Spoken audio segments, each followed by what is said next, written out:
Bienvenue à l'édition de ce matin. Nous entretiendrons sur le thème Le Seigneur se révèle à toi. Et les passages que nous allons examiner sont tirés du deuxième livre des rois au chapitre 6, versets 11 à 12. Il est écrit: Le roi d'Assyrie en eut le cœur agité.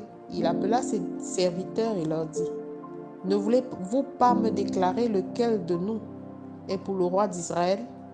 L'un de ses serviteurs répondit: Personne, ô roi, mon Seigneur. Mais Élisée, le prophète qui est en Israël, rapporte au roi d'Israël les paroles que tu prononces dans ta chambre à coucher. Amen. Le Seigneur se révèle à toi et le Seigneur te révèle des choses qui ne sont même pas encore arrivées, celles qui ne sont même pas encore connues. Le Seigneur te les révèle parce que tu es son choisi et tu as une place privilégiée dans son cœur. La plupart du temps, nous avons des révélations du Seigneur et nous nous disons, parce que notre âme est agitée, peut-être ce n'est pas Dieu, peut-être c'est une autre source. Mais la plupart du temps, même lorsqu'il s'agit d'une prophétie, le Seigneur réussit toujours à la planter en nous au travers d'un rêve, afin de nous révéler des choses à venir, des choses qui ne sont même pas encore arrivées, afin que nous comprenions ce à quoi nous devons nous attendre et ce à quoi nous devons nous préparer. Mais cela ne nous surprend souvent pas, parce que nous disons, entre l'agitation des choses du monde actuel, de la vie actuelle, entre le stress, entre beaucoup d'autres paramètres, nous n'arrivons pas à nous concentrer sur la vision de Dieu pour notre vie. Mais il se révèle à nous. Bien-aimé, il se révèle à toi chaque jour, car il est fidèle dans toutes ses voies. Il te révèle les plans. Il te révèle les plans de l'ennemi comme il l'a fait pour Élisée. Alors, le roi d'Assyrie s'est mis en colère parce qu'il a cru qu'au milieu de lui, il y avait des traîtres. Mais il n'a pas su que le Dieu que nous servons est plus grand que tout et il connaît toutes choses jusqu'aux petits détails. Et ce Dieu se révéla à son serviteur qui à son tour mettait l'armée d'Israël en dehors des plans et des embûches du roi d'Assyrie. Irrité, il a voulu s'en prendre à son entourage et on lui a dit, même dans sa couche, bien-aimé, le Seigneur se révèle à toi. Il te fera un chemin là où il n'y avait pas. Il te guide lorsqu'il te dit ne va pas ici. Essaie d'être sensible à cette voix. Lorsque nous faisons des rêves, nous devons prendre en compte que nous avons des songes et des visions. Nous devons prendre en compte qu'il y a 3 sources qui peuvent influencer nos visions ou nos songes. La première source est celle qui vient de Dieu, parce qu'il est le créateur de toutes choses. Et lorsqu'il se révèle à nous, il nous explique avec précision tous les fondements.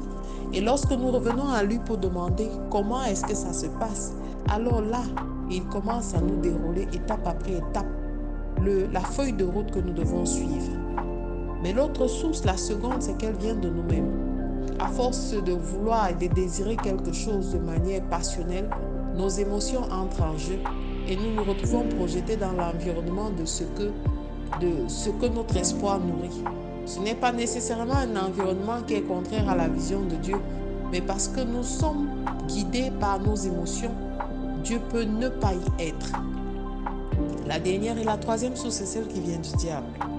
Le diable, lorsque la voie qu'on utilise n'est pas sécurisée, lorsque nous n'avons pas de relation établie avec Dieu et ferme, il réussit à nous amener dans d'autres domaines, dans d'autres voies.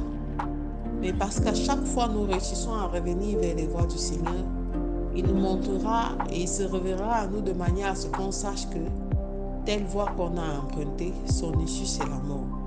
Alors comment être sensible à cette voie? Il peut arriver que tu manges trop ou des légumes avant de dormir, ce qui n'est pas conseillé. Il est recommandé de manger léger. À cause du régime alimentaire, tu passes une mauvaise nuit et tu commences à te dire non, j'ai eu des attaques. Bien-aimé, nous devons demander à Dieu le discernement en toutes choses afin de savoir si c'est lui qui se révèle à nous ou si ce n'est pas lui. Il est fidèle.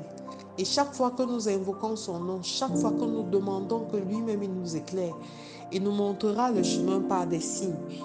Il a dévoilé tous les plans de l'ennemi contre Israël au travers d'Élisée. De la même manière, le Seigneur ne fera pas que te dévoiler les plans de l'ennemi. Il te dévoilera le projet de vie qu'il a pour toi. Il te dévoilera les étapes, il te dévoilera la feuille de route que tu dois suivre afin de pouvoir mener à bien tous les projets et toutes les visions qu'il a sémées en toi. L'autre partie, c'est de pouvoir nous abreuver chaque jour, parce que pour avoir le discernement et savoir qu'une vision vient de Dieu, que c'est le Seigneur qui se révèle à nous, nous devons nous nourrir et nous abreuver notre âme chaque jour à la source d'eau vive qu'est sa parole. Car cette parole nous vivifie, elle nous fortifie et surtout elle rend notre âme alerte. Et pour s'abreuver, certains éléments rentrent bien entendu en compte. L'appétit de la parole de Dieu. Réguler son alimentation est aussi important. Et son hygiène de vie. Il ne faut pas manger n'importe comment et ne pas s'attendre à faire des cauchemars la nuit à cause de trop plein de bouffe qu'on a eu à consommer. Bien-aimé, Dieu est fidèle et Dieu se révèle à toi. Il se révéla à toi hier, il se révéla à ses prophètes et il le fera encore pour toi. Il est celui-là qui fera un chemin et qui te guide. Alors je te recommande de faire cette prière avec moi. Père éternel, je m'attends à toi dans tout ce que je fais et tout ce que j'entretiens. Seigneur, je n'ai pas de force ni d'autorité par moi-même. Révèle-toi à moi, Seigneur. Comme tu l'as fait pour Élisée, montre-moi, Père éternel, les embûches de l'ennemi contre ma vie. Expose, Père éternel, tous ces loups qui se sont déguisés en agneaux. Et donne-moi de pouvoir marcher selon ce que tu attends de moi, afin que je puisse entrer dans ma destinée glorieuse. Au nom de Jésus-Christ, nous avons prié. Amen, amen, amen. Je vous souhaite de passer une excellente semaine et de vous laisser guider par l'Esprit de Dieu, car il se révèle encore. Shalom.